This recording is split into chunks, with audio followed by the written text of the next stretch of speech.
Today, susuotin ko lahat ng styles ng Dose of Lash. Magmi-mix and match ako ng mga clusters from all of these styles from Dose of Lash to customize the look of my lashes. This is it. What I plan to do is yung longest lash style ng Dose of Lash will go at the outermost corner of my eyes and then paikli ng paikli yung lashes. So that's 14, 14, 12, 10.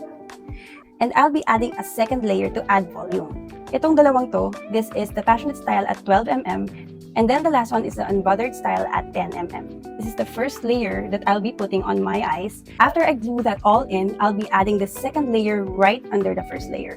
Mag-overlap siya. Kung pagpapatungin ko na yung dalawang layer, it would look something like this.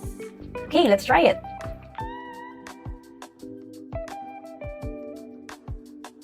Without lash extensions, and then with the first layer of lash extensions. That's how it looks like.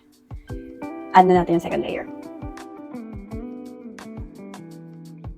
This eye has 2 layers na, and then this eye has just 1 layer. So see the difference, how this has more volume, how that volume actually pulls my eye shape outwards to make it look longer as compared to this one.